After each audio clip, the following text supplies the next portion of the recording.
Hello everybody. I know you want to play brilliant moves, but what opening should you play for them? I have the perfect one for you. If white opens with d4, we develop the knight, and they grab space on the queen side, and we go for the king's Indian defense. So there are a couple lines you should know. Oh, by the way, this is the opening Hikaru got 5 brilliant moves in. So keep watching and you will play brilliant moves as well. So they develop the knight, we develop the bishop, they grab the center, and now we should play d6 because we don't want to allow this move. So here there are a couple of lines. The lines I will go over is this very aggressive pawn move to f5, the knight developing, and the king side fianchetto. So let's see. Let's go with the most aggressive line first. The 4 pawns in the center, and he wants to develop the knights behind it. So we just castle, we're not scared. If they push it already, we just take it and we move back our knight. I'll show you. Take. If they take with this pawn, we can just take the queen. So that's they should definitely take back with the f pawn. And now we drop our knight back, and this is the move we have to play to get a good position. Like you see, the eval is min 7.5. So let's go back. We castle. They will probably develop the knight, and now we will strike in the center with the pawn. But you might say, wait a minute. They have 3 attackers on this pawn, and we have just 1 defender.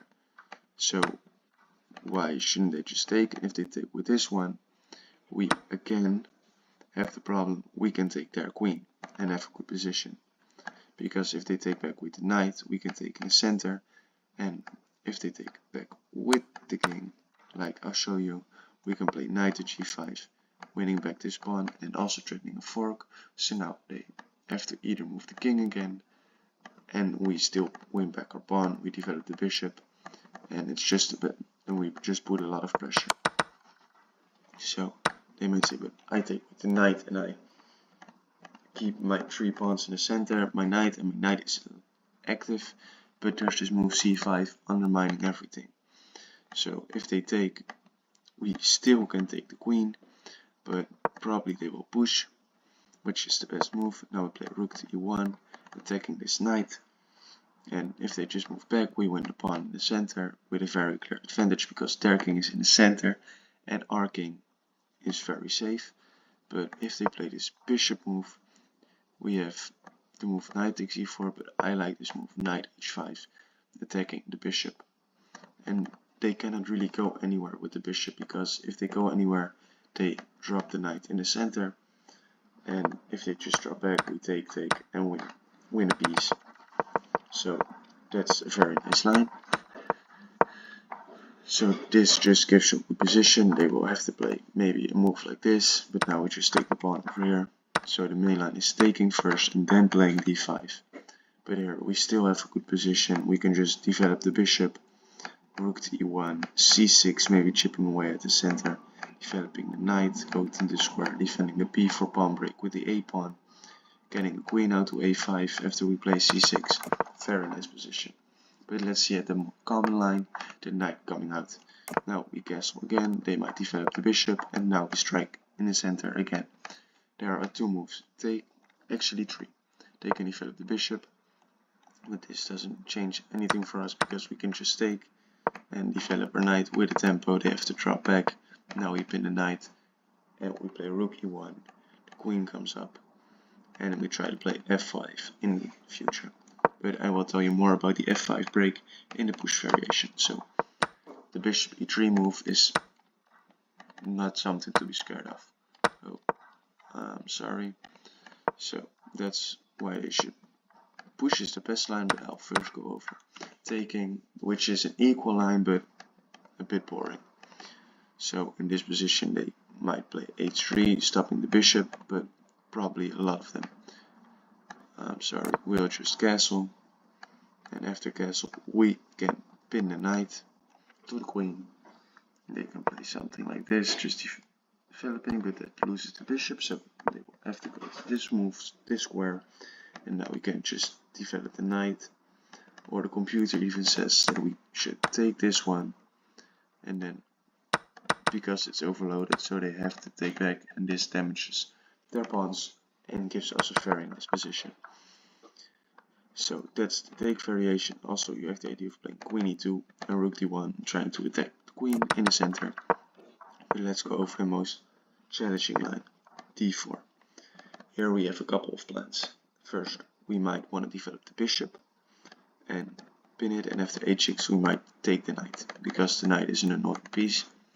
But there's also another variation. We can play the knight here and then there, which a4. And in the future we will play this move. So I'll show you the line I play. I put my knight over here because I want to move to the c5 square attacking the bishop. They probably castle. I play a4 because if I don't play a4 and I go here, they get this b5, we have to retreat, and they get another move, and they have made an improving move. So that's why we play a4 in this position. They might play rook e1, we develop the knight, they might drop back their bishop. But now we have eyes in the center, which is very nice. So now we can play maybe a move like this. Or we can go for this idea, knight to h5, because we want to play the move f4 and really strike at their center. So let's see how a game could continue. They could maybe develop the bishop, and we can play this move, but we can also go already for f5. And after take, we get this position, and this is what you want. In this particular case it doesn't work because there's knight takes and our knight hangs at the outside of the board. But let's say we went instead of knight h5, we went knight back. Now just put the evaluation off because it will always say white is better, blah blah blah, but we will get a very nice position, trust me. Let's play knight e1 because so we don't block our bishop. So they might develop bishop, we push, if they take, we take back like this, and now you see we already have very nice control. And you might say, but our king is weak, but how in the world are they gonna attack our king? Tell me. I choose this position for black 100 times out of 100 times. And if you go to the evaluation, it is already equal. So you might say, but the evaluations say white is better. It doesn't. Trust me. These positions are very good. And what can we? They don't have to take, of course. They might play, I'm gonna get rid of your knight. But I say, go ahead, take my knight. I'm not scared. And in this particular case, it's very, very good. Because now already our knight is back on e8. And we can block the pawn with our knight. So let's say we solidify our center. Now I go here, I put pressure with my knight, I block their pawn from coming forward. And this knight is just very nice placed, it's not in the way of the bishop is open, the queen is open, g4, g5 is coming in. So they might say, I will go for expansion on the queen side, here's g4. They might play this, we don't even have to react, but of course it loses a pawn. So they first have to even more try to protect the pawn. And here g4, they have to move their knight. And now queen h5. Look at this position. The evaluation also says it's just too good for white, for black. I'm sorry, because we have ideas like this and checkmate coming, and they have to trade, open up our rook. It's just our bishop is helping, our knight is in the attack. We can bring even another rook, maybe even via a3, and like this. I mean, there are so many ideas in this position. Very nice. So that's the push variation. Let's now go over a really different variation. So they play the knight out, they don't go here, so we don't have to play the 6 shed. Now they go like this, we go like this, they go like this. They can grab the center at any point, it doesn't really matter. Oh, I'm sorry, that's a mouse slip. We can go here, they can castle, we can play rook to e1, and now they might play this move. So taking is alright. I can put the evaluation back on. And now we can just get a nice pressuring position. And after take, this is just a very nice game that you get. But of course I have to show my secret line in this. I play c6. Now I first develop the knight, they grab the center, and now I play c6. And what's in the secret line? It will come right over here. They might play h6 because they're pussies and they don't want to allow us to go here. It is the main move. It's not just because I want to make a random move.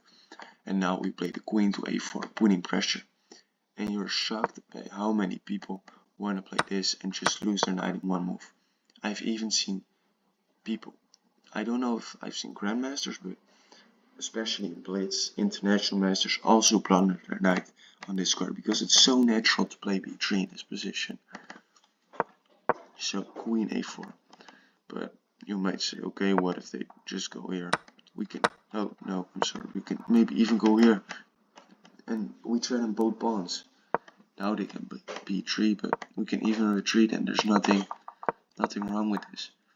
But let's say they play bishop e7. We can also grab in the center, they grab in the center. And now we play queen to c5, a very nice square. We put pressure on this knight, which is hanging right now. So they might move their bishop. And now we just have nice pressure. And we can maybe even already take a pawn. It's a bit dangerous because we lose the pawn of our own. But the queen over here, trust me, will be so much trouble for your opponents. In some positions it goes to b5, sometimes it swings all the way over and together with this bishop it will set up an attack on the king out of nowhere. So that's the line I recommend. Thank you all for watching. The King's Indian. The perfect opening for brilliant moves. I've also made so many brilliant moves in the King's Indian positions. Trust me, play it and let me know in the comments if you make a brilliant move. And show me a picture. I want to see all the brilliant moves. I love brilliant moves. You love brilliant moves. Play this opening and get brilliant.